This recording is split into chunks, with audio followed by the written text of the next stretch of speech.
Pencils of Promise is for me a continuation of my equity work, right? It's a continuation of this transformation work, this work to ensure that people everywhere have opportunities, that we level the playing field, that human beings are able to access the rights that they were born into as human beings.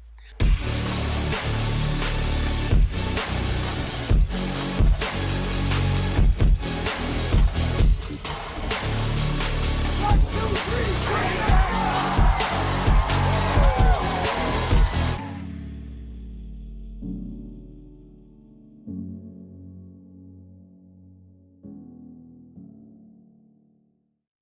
Hello, and welcome back to the Osh Shift podcast. As always, I'm your host, Anthony Trucks, and we get the gift of an amazing human. And this human has walked through a lot of cool areas of life. And I think that is what we all want. We want people on this podcast who have done some cool things and had great success, and they learned how to make shift happen. And so as we go through this conversation today, I want you to realize the person you're about to listen to, the cool things they've walked through. Like they've been executives, an executive or high-level individual in like the BLM organization, which I was completely unaware of. Had some amazing backside help with a 10 million plus viewed viral video when it came, the whole George Floyd situation came up.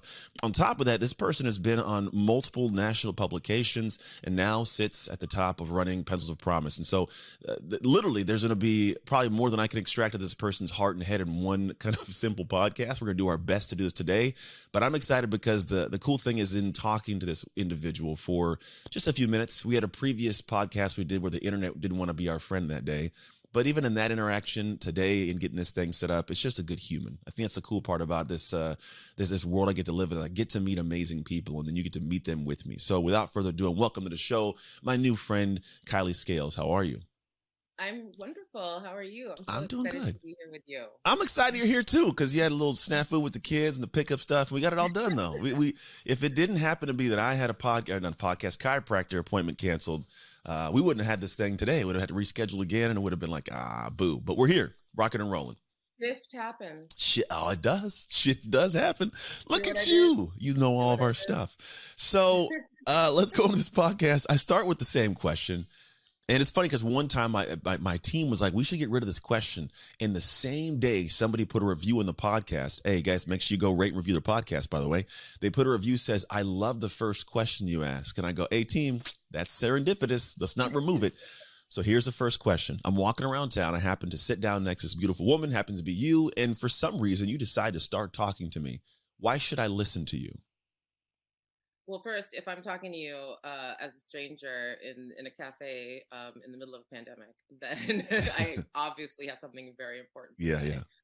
I like to kind of like keep to myself, even though once we start talking, we could talk, but I'm not one to really strike up conversations. So if I'm in the mood to talk, like, it's about... There's some coming out of there. It's gold. What? Yeah. Why don't you like conversations? Not that you don't like them. You don't like starting them? Yeah, it's weird. I'm a strange paradox. I am a very engaging. I love people. I love talking to people, but I can be nervous, and I think all of us have a bit of a little, paradoxical parts of our personality. But I can be a little nervous. I get that. I'm a guy that's I'm an extroverted introvert is what they call it. I guess this is what I've been told. I don't know the studies on this. I enjoy this. I love talking and meeting people, but I have to recharge alone. Like I need that time in the morning when no one's around me. Like, don't talk, don't bother me. But then when people come around, I'm like, hey, so it's a little bit of I guess an interesting paradox. Most people assume that I'm always like this all the time. I'm not. Like, there's no way I could. Yeah, I could be. I could. Then I would bother people. I do know extroverted extroverts though. People who have to be around people to recharge, and always they drain my soul sometimes. I love them. But it's like, oh man, we can't be like deep friends because I wouldn't have any other friends. You would be the only person in my life. So in the world of what you've been doing now, I want to quickly touch on some things, and I want to sink back into the world of you, like your head and your heart. What if you could frame up what you do now? Like, what is the thing that you get up in the morning and here's what I spend my days doing? Oh, my career is just so incredible. So first, I'm a mom. So first thing, when I wake up in the morning, it's school. So unless it's a weekend, but that's the first thing I do. Then I go right into my work. And and sometimes I just kind of like look at my work a little bit as I'm getting ready for school, because I love what I do so much. Yeah. Particularly with Pencils of Promise, this organization that I lead, it is just so empowering to be able, and especially in this time where we feel a little uncertain and all over the place, it's really great to be able to do something to help the world. Gotcha. That's big, because I know one of the things you're big at is like world movements, like how to make things happen, which is not an easy thing to be able to wrap your head around how to do that, right? People are like, if I make a cool video, but like that's one area I definitely want to poke. Let's go there. Let's poke into it now. Why not? Why delay the golden? Because we first talked about it, you're like, hey, if you want to talk about something, I'm really good at like start world movements. And I was like, oh, that'd be cool to find out. Transforming the world is what I say. That's what it was. That's exactly what it was. You are correct. It's like, you know what you said. Funny. So how did that come to be your thing? And then how do you do that? It's definitely my thing. I think it kind of stems back to just like all of us, just the way we our formative years, like all the things that happened in my formative years just pointed me in a direction of world change, of transformation. And I realized a lot of issues in the world. I was familiar with a lot of the issues of the world as long as I can remember.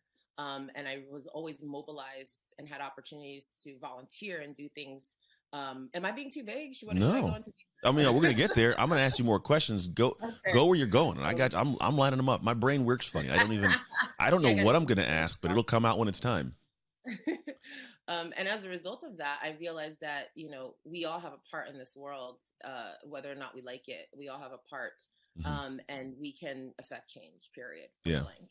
And I wanted to make it my life to making sure that happened. And it also helps feel better, right?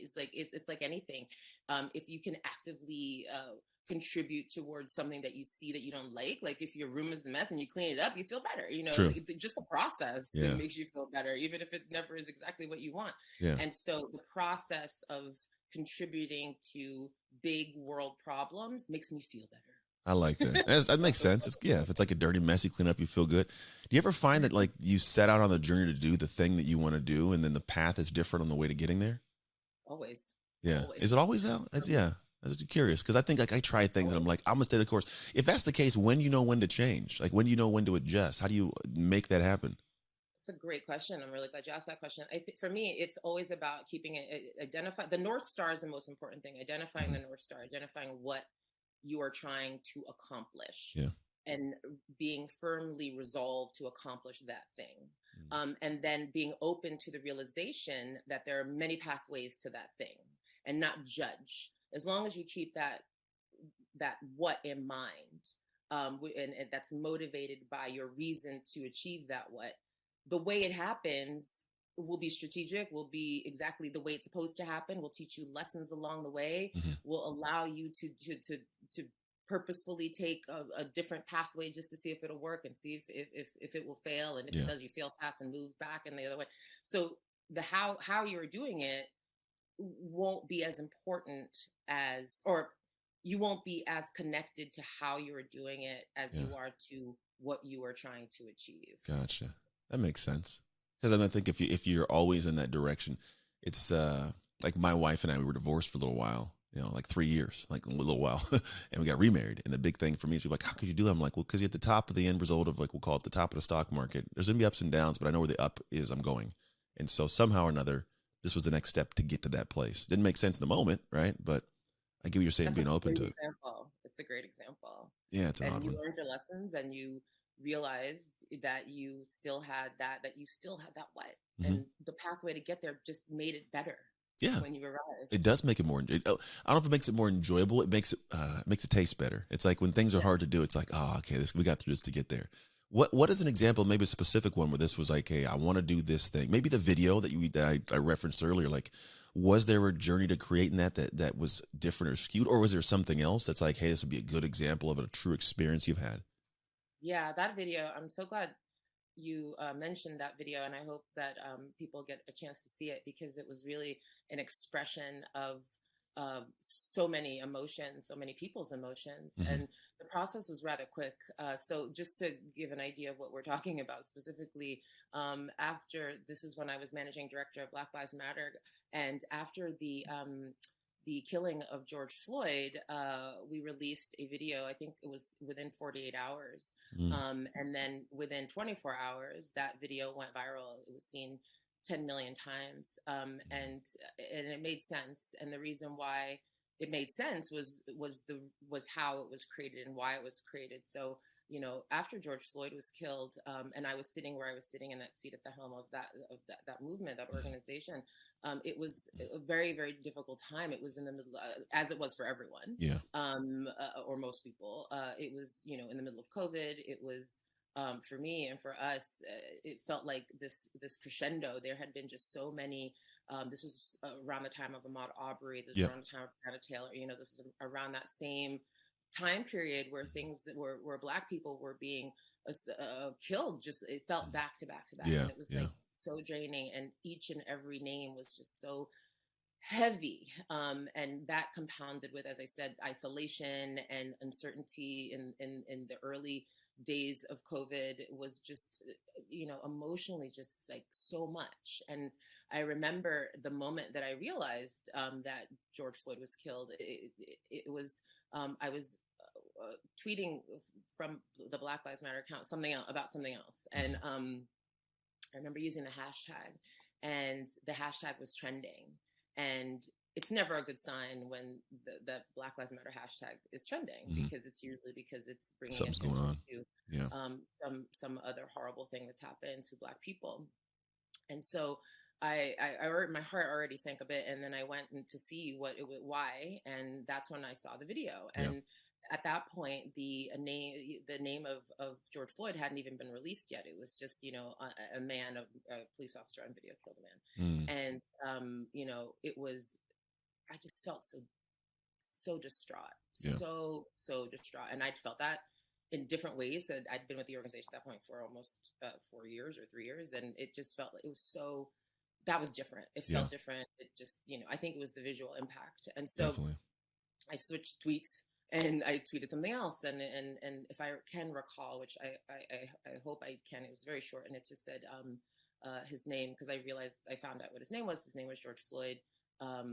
Pray for his family, fight for justice, Black Lives Matter. And when I sent that tweet, it just like ignited, and that didn't usually happen. As a person who tweeted, you know, I just saw like the number, it just ignited instantly, and I realized that I wasn't the only one who felt different in this moment.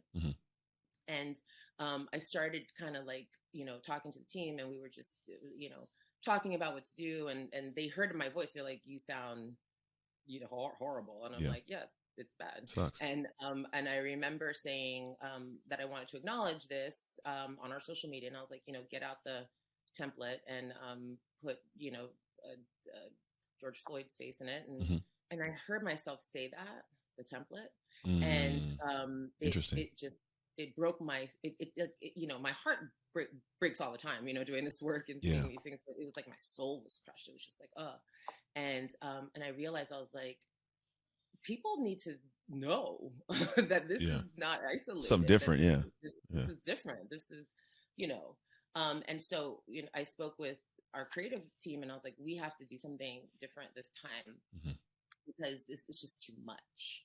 And we need to create this connection. And so, as I was reading within 24 hours, you know, as I was reading more the responses to the tweets and to the Instagram posts and all these things, I realized that the world was really, really crushed and sad.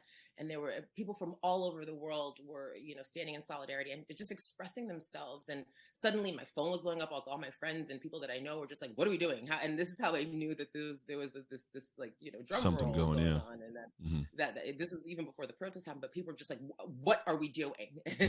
And I'm just like, chill. And so I started taking screenshots of all of those messages, all of those responses, all of those comments. And I spoke to the creative team, and I was like, I think we should put like something visual together to help people through this moment, because we're all really connected in this moment of sadness and trauma. And the team was brilliant and thought that we could utilize all of those things, all of those voices, because I wanted it to be all of those things, all of those voices, Collective, yeah. because that's what we were experiencing, collective trauma. Mm-hmm. And so we took screenshots and utilized all of those comments.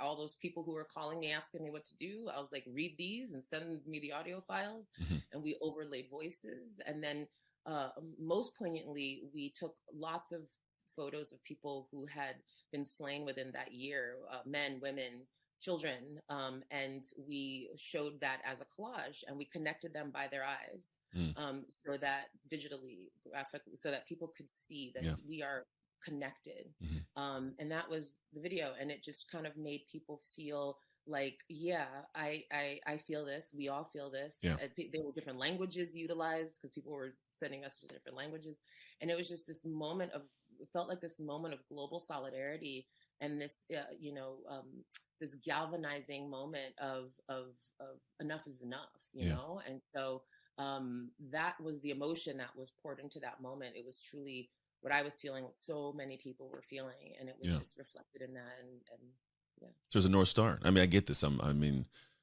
You're speaking through it. I'm like, oh, I'm feeling it all over again. It's like, it was an interesting time. It was a very, like, it's different when you watch like a movie, you see it happen. Whether you watch this and your brain is trying to register what's really happening, it's like, holy crap, this is real. Like that. That's kind of, remember at the time. I'm like, that's what what do you do with it? What do you share? What do you say? And then I think what you did, which is beautiful I'm hearing, is like, we knew the North Star, had to find a way to connect the people, let them know that there's something going on and the conversations being started, and you created something.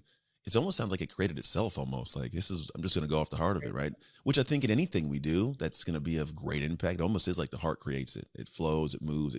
Because I think the thing when we talk about this worldwide thing, in my perspective, and I've not touched the world the way you have yet, it's this thing of like, the world's out there. Like, it's that thing over there I got to go touch. And it's like, no, the world's here on my phone, and it's actually outside my door. And I am like there's this.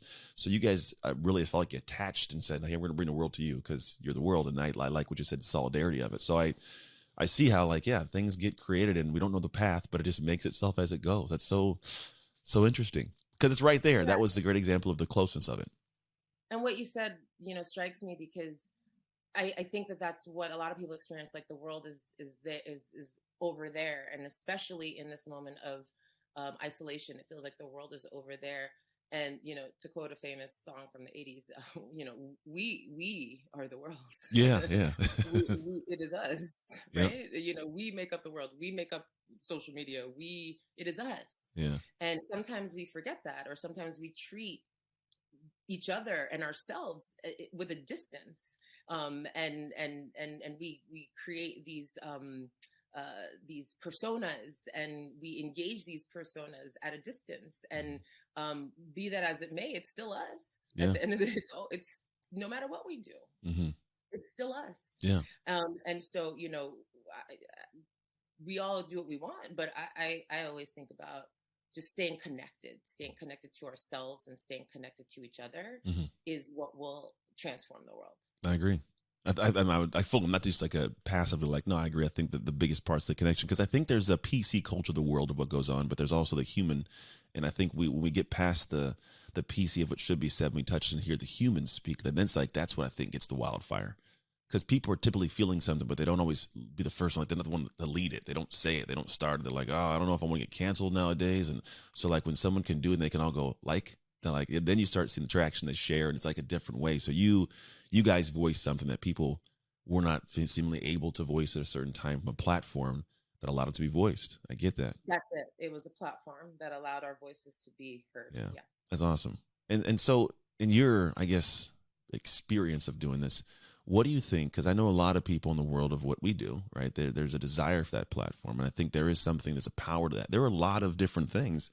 There's too many different things to list that are battles being fought right now. And I think one of the lacking things are platforms. How do you think someone can or should best look at building a platform that allows them the vessel to have a communication channel? Because you got BLM, you have Pencil Promise, you also have like Barstool. Like, there's just different conversational points, right?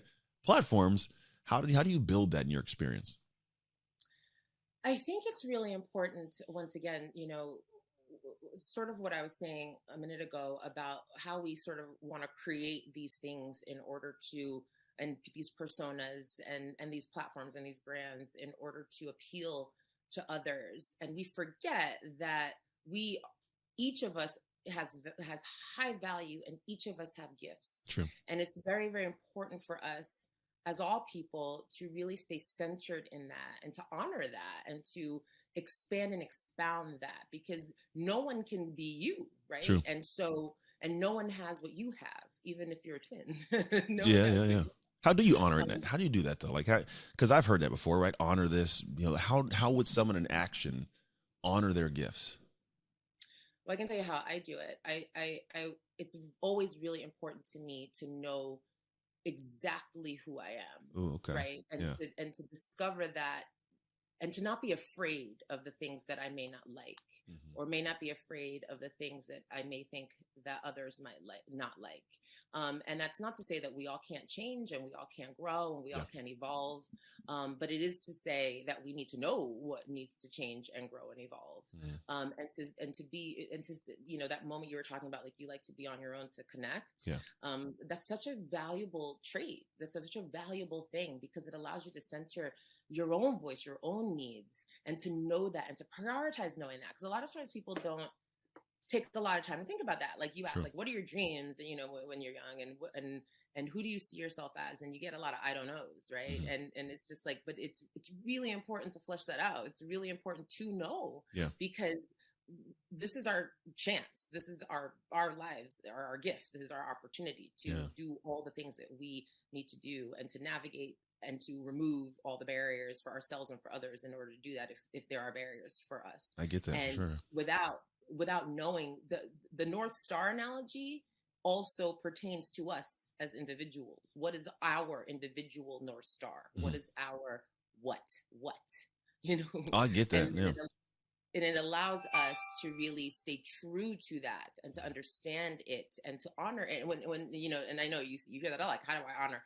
It's just by knowing who. It's by knowing what. It's by knowing what you need to self-actualize. I talk a lot about being self-actualized, and that is really important, because we only get this one shot, right?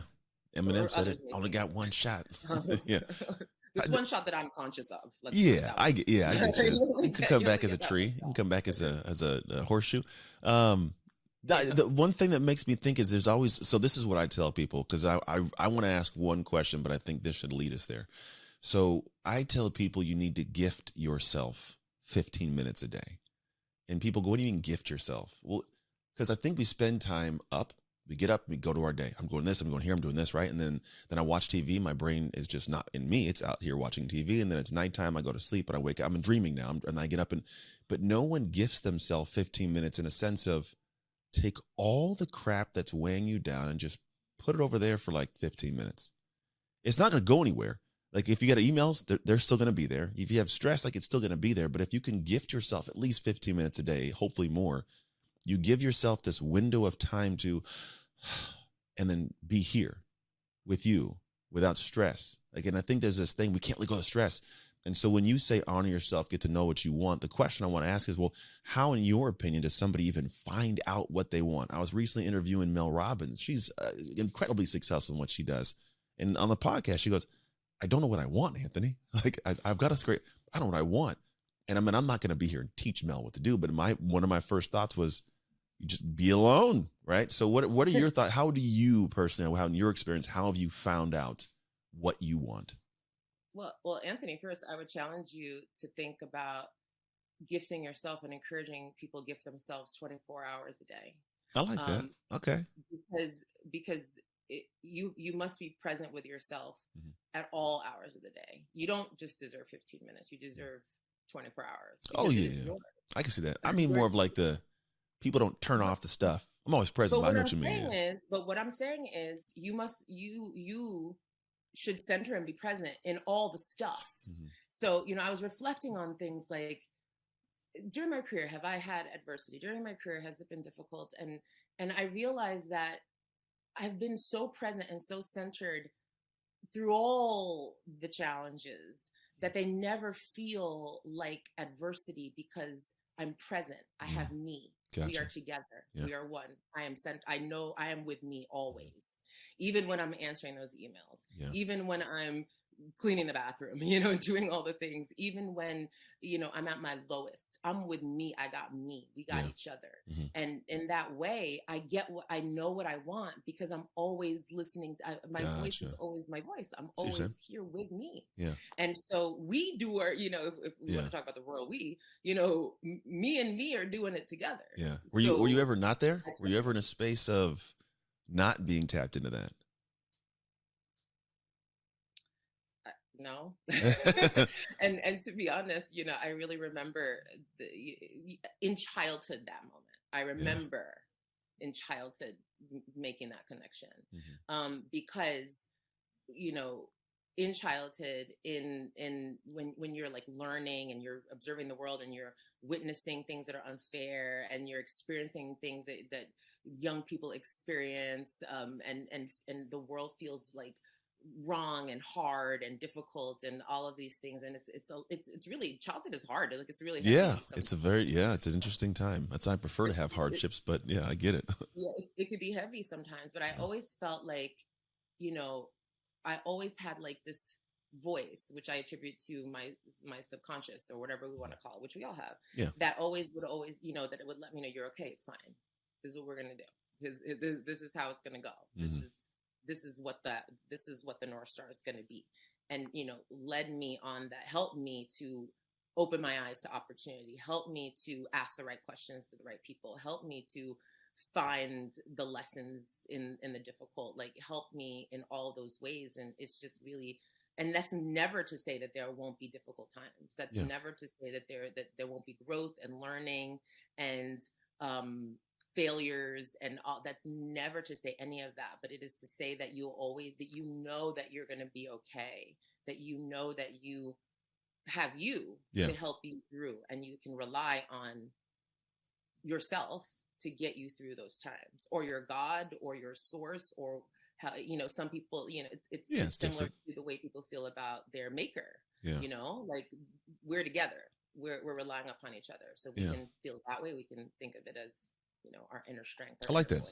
I mean, and I think that you're right. I think it is always there. I think we sometimes, and I'm gonna say the collective we outside of the awesome you, is I've definitely had moments where I'm like, I don't know, I'm just gonna do what the rest of the world says to do. I'm gonna follow this path here. I played professional football. Got to do what they do. You got to go in that whole path, right? I've never been an activist, so to speak, and it's vastly different now. Like, if there's something off, I've actually seen people. Like, I'm the guy. I've seen people throw trash out of their car at In-N-Out. I've walked across the parking lot to pick it up and give it back to them. Like, because the me is like, you ain't gonna do that. So now I can do that. But when I was an adolescent, I'm not gonna do that when I'm 16, 17, 18. So, but you noticed it, and I saw it, but I wasn't gonna take those actions. And I think as we progress, we start seeing that we do. Like, I have a control. If I know what I want, right? The North Star is like, I want a world where my kids can feel comfortable. I can feel comfortable doing certain things, and that's not in line. And because it's not in line, I'm not going to be quiet about it. I'm going to say something in my own way. And you may take it as confrontation. I'm not going to escalate past that. But there's these moments where I think we live in this world with people who aren't willing to do that. And then they say sometimes all you need for evil to, pretty much pervade is for good people to do nothing. And so I like that you said, I've always been that way. Like, you've been tied in. Kudos to you, because I can't say I've been that guy. You're an activist. You're active. Yeah. To achieve the goal that you need, and you don't shy away from that. Yeah, and you share that with others, and you encourage others to do that. So is that how you? I mean, is that how you got to lead BLM, and then now over at Pencil Promise? Was that kind of like the trait you think? What would you attach your success in the area you are to? Would it be that, or have you developed new skills over time? I think for me, it was the skill, or the acknowledgement and the awareness of that change is possible, and the commitment that I shared with many of my colleagues, all, throughout the course of my career, seeking those like-minded people that understood that change is possible. And if you are willing to do what it takes, if you're willing to encourage others to join you, if you're in, that you don't just talk the talk, you walk the walk, and you don't just walk the walk, you organize the walk. You're like, all right, let's all walk together. Yeah. And you realize that that you can impact yourself, your community, your country, and your entire world. Yeah. And so being that trait, that awareness, that commitment, and the value that I have, I think, for myself and for everyone, the same value that I have for myself is the same value I have for you and everyone else. I value myself. I know I have gifts, and I honor those. I know I value you, and I know you have gifts, and I honor that. And I know that along the way, sometimes we need help. Sometimes we need support. Sometimes we need to be seen. Sometimes we need encouragement and comfort. We always need love. Yeah. And so that's the spirit in which I engage all the time. And I treat others as if they engage that way all of the time. And I think that's what brings me in these environments with like-minded people who also value themselves and also value their gifts, and want to make sure that the world sees that, and and helps the world promote that. I like it. People are paramount to the process of all of it, especially if you're going to be moving the world. The world's not a bunch of inanimate objects; it's people, and so having a movement. We are the world. How do you? So this is a one thing, because obviously you operate in a world like with people, right? And not everybody agrees with you. And I think that's part of having a platform too, is being aware that they're going to, in fact, having a delineated line means there's going to be people in opposite of that line. How do you handle the people that we'll just say come at you with inflammatory words or statements? Like, I'm sure definitely leading BLM, you had a lot of that kind of fun. How do you handle, how have you handled? And then also when other people come to you and go, I'm dealing with this, what do I do? Like, what is the advice you give to individuals dealing with those kind of confrontational moments? When you work in transformation work, when you commit your life to change, it's change because there's a system that people will fight to the death to uphold, right? And there are things that you have to shift, the perception, bias, all types of things, because it is not conducive to a free world, a free society, an equitable place for all of us to survive and thrive. Yeah. And but going into that, the reason why these questions go unanswered, the reason why these disparities exist, is because there are people who disagree, just inherently disagree, and want to keep things the same way.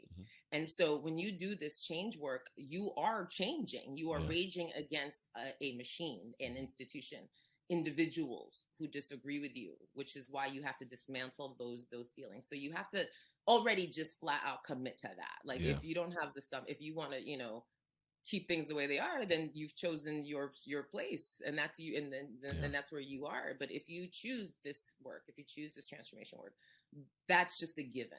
Yeah. And so it's back to that knowledge and strong sense of self that you have to stay, and that North Star. You've chosen to stay the course until you choose otherwise. Up to you. You can opt out. You can let others lead the charge. But that is just a part of it. That's just an accepted part of the whole process. Yeah, Nick Saban is he's a big coach at Alabama, right? And I think one time I heard a quote that he says, if you want everyone to like you, go sell ice cream. Don't be a leader. Diabetics will not like you. That's crazy. You just said that. Isn't that crazy though? I'm just saying. Not everybody's gonna like you either. The lactose intolerant people, they're not gonna like you. What if it's sugar-free, dairy-free ice cream? I don't know. They're gonna be like, well, you got it from an animal. Yeah, I get you. you killed the almonds. You can't name a thing. There's no such thing. That's true. So you're always gonna deal with that. And a lot of people can't get through. They can't stomach that. They don't have the capacity to handle it. Did you always have that thick skin, or did you have to develop it? Like, was there a moment in time where something hit you, were like, oh, like tough, and you built through it, or has it always been a natural knack of yours?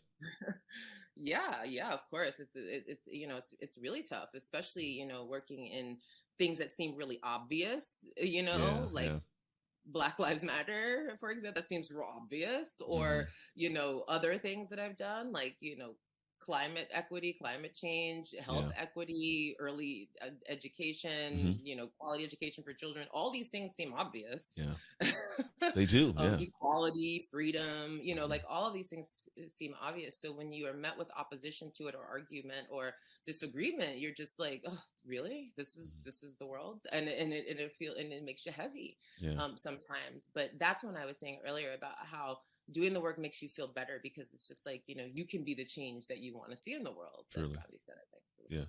But you can be you can represent that. And if you focus on the naysayers, if you focus on the detractors, it can bring you down. It can make you heavy. It can make you feel like, oh, and I have those moments all the time, like, what's the point? Why are we like this? Like, these are the big questions that I ask myself all the time. Like, why do we have to be so messed up? All these things. Why you gotta be so then, rude?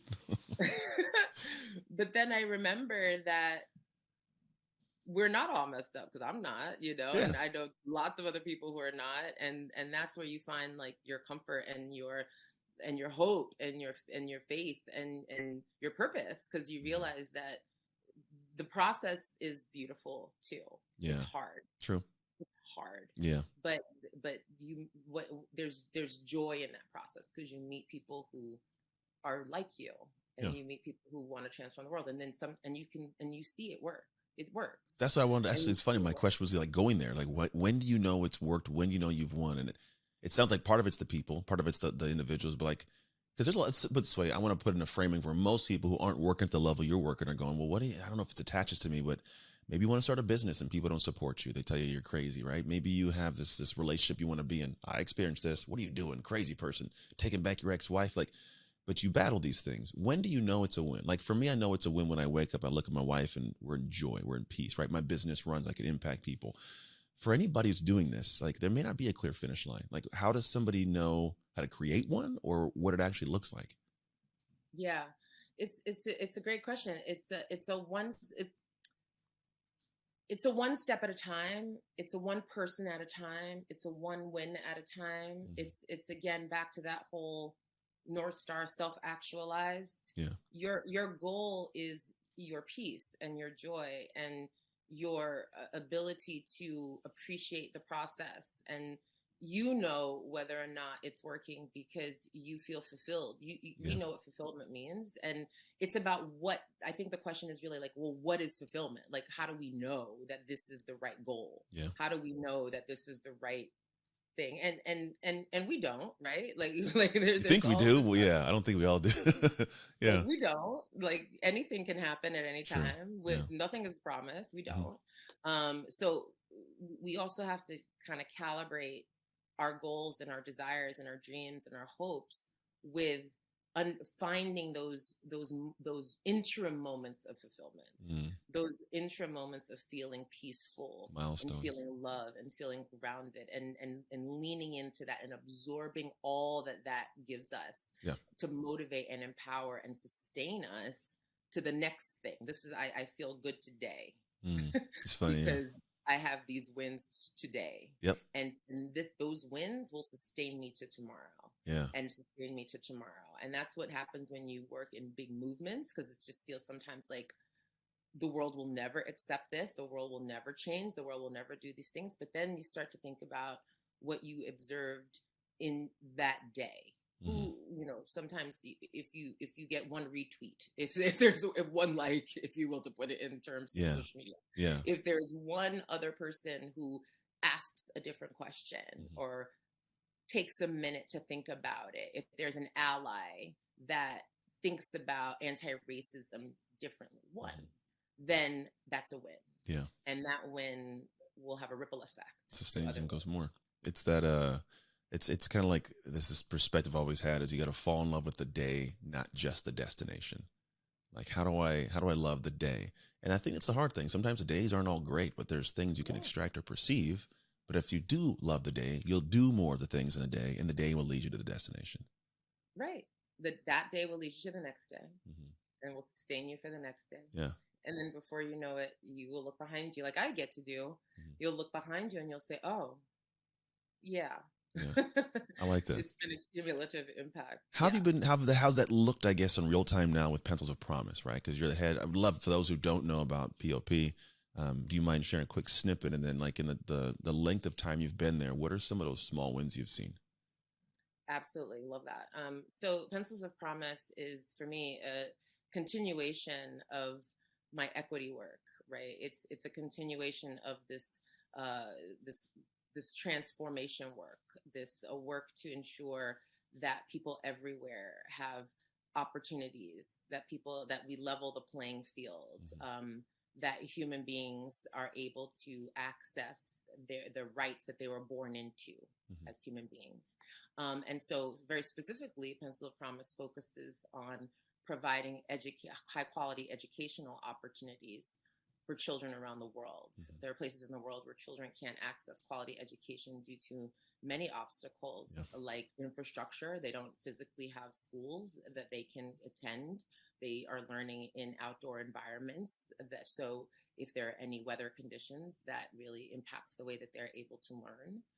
There are children who go to school but don't have quality teachers who are able to provide them with the skills that they need in the way that they need to gain those skills, both academically and socially, so that they understand competencies like literacy and numeracy, and they also understand how they show up in the world and who they are. And there are children who attend schools who don't have access to basic hygiene and hygienic services. Clean water is an issue. Having bathroom facilities are an issue for children, for girls in school. Menstrual health poverty is a challenge. They don't have the materials and the resources that they need, that we need in order to take care of our bodies. And so these are some of the challenges that don't sound unfamiliar, I'm sure, to people even in this country, but they're particularly exacerbated in countries where they're in communities that are severely under-resourced. And so Pencils of Promise builds schools in that infrastructure. We train teachers so that teachers are able to provide the curriculum and socio-emotional learnings that children need. And we build basic hygienic services and facilities so that children have access to water filters so they can drink clean water, so that children have bathrooms with doors that close. And we teach girls and boys about menstruation so that the stigma is removed, so girls don't feel like they have to stay home from school. And we teach them how to create we teach both boys and girls how to create reusable menstrual products. And in many countries in the world, they can't afford disposable products. They don't have the sanitation to accommodate that. So we teach them how to use materials within their own homes to create sanitary products for women and girls. And so it's a very holistic approach to the whole child, and not just the child, but to their families and to their communities. It's this incredible ecosystem of country governments, teachers, students, etc. And this is what Pencils of Promise does in order to remove those obstacles and barriers so that children can access their dreams, so that they can get all of the talents. We were all born with talent. We were all born with, many of us were born with many, many different talents, and we were all born with those, but what we weren't all born with was equal opportunity, equal access. So Pencils of Promise helps them get that. I would go even as far as to say it helps them dream, right? Because like I grew up in foster care and poverty. I didn't have dreams. I wasn't like, oh, this is something that's cool to take place. Like there was never a thought about what I do now as being, I didn't even reach the ether of my mind. And so I'm sure that what you guys do is create more than just, here's a way to access the dream. It's like, here's a dream that you can try to access, and then here's the path. Right. So that's super cool. When you go through that, what are some of the things, because again, it's an inherent thought, like, yes, everybody would be on board. What do you find are some of the barriers you run into with that? I think a lot of the barriers to that, do you mean the barriers to convincing people that it's important? Yeah, well, I guess so obviously the goals, we get schools in place, we get teachers in place, like those are the things we want to get done. What are some of the hindrances that people wouldn't even realize pop up for you? Well, many, right? So some of them include just making sure that we have very strong relationships with countries. So, as a group of people who are doing work for communities, we have to have very strong relationships with our country governments who are responsible for the education of their citizens, which we do. So that can present a barrier to others in the space. It could present a barrier to anyone who's moving into different parts of the world, and we hear that a lot, that there are barriers there. there are barriers to the locations oftentimes, because we want to make sure that we are looking after the most marginalized among us, the most overlooked, the most rural, the ones that need it most, and that can just be difficult to navigate to get to. There are resource challenges, so making sure that there's access to water, that making sure that there is that there are other resources that we need to make sure that that even the builders that have the opportunity to have the right resources to build the schools. So there's lots of challenges that we overcome and that we learn from each other to address. There are lots of challenges in particular that we are noticing in this COVID moment, right? Like, I think that's a big topic of conversation right now. The barriers and the challenges that students and teachers are facing here domestically with COVID being an issue. And in the countries that we serve, COVID is certainly an issue, as are many other diseases, right? And many other natural disasters.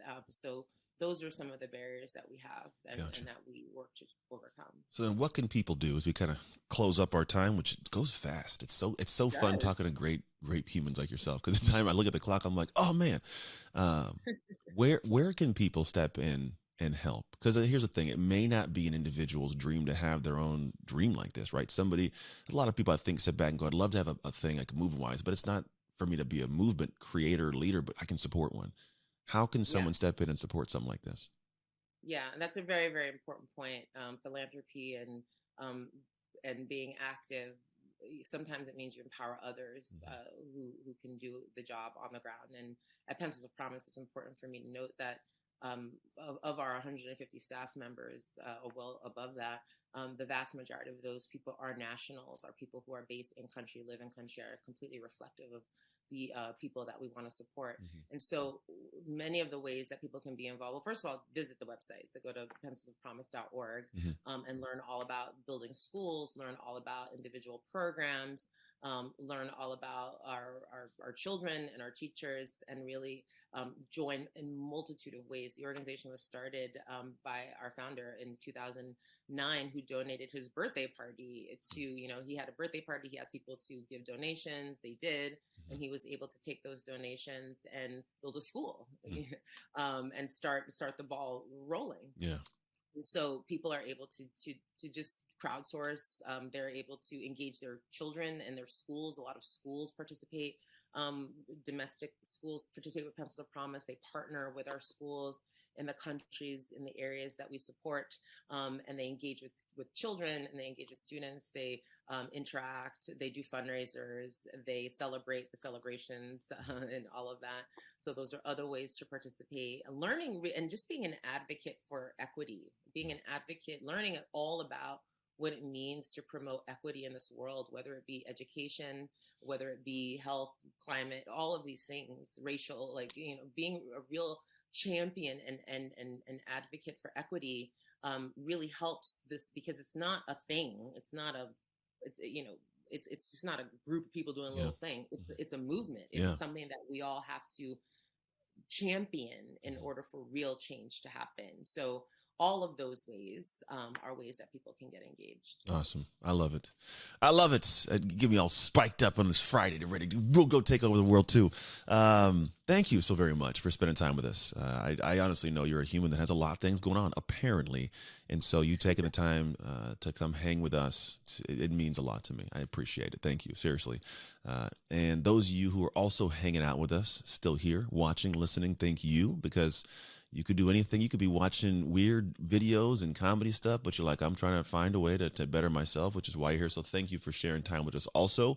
And if you got something out of this and something sparked in your heart to go do something, take an action when the emotion's here. Like, that's the big thing I think we sometimes lack a comprehension for, is you got to take action and emotion, because the emotion dies, our brain kicks in and tells us not to do it. So do whatever you need to do now based on your heart feels. And if this episode in some way spiked that, makes you feel good, share it. Like, go out in the world, just hit the little share button. It's easy to do. Put it on your feed, give it to a friend, give it to somebody. And then I would appreciate if you rate and review this. And then lastly, go help out. Like, literally go to pencilpromise.org, go help out, do what you can. I don't know what it is, how it'll take place. Maybe you actually help, and work with them. Maybe you just give a donation to help out. But go do it. The world needs it. And you obviously, from listening, know exactly why. So thank you again, Kailee. I truly appreciate you. I'm going to say it again. I truly appreciate you. Thank you for all the work you do. Keep on doing it. Outside of that, as always, make the most of your Oz Shift moments so you can make shift happen. It's Anthony Trucks and Kailee Scales signing off. Hey, thank you for tuning in to the Oz Shift podcast. I pray that we gave something amazing to your life. And if you found this episode served you in some way, I would love if you could share it with people you know, people you love, as well as your community, because you never know who needs that simple little seed that can grow into something amazing for their life. And the actual training doesn't stop here. If you want your free copy of the show notes sent to you after every episode so you can get the major points consolidated down, simply go to textanthony.com and message the word notes. Till next time, make shift happen.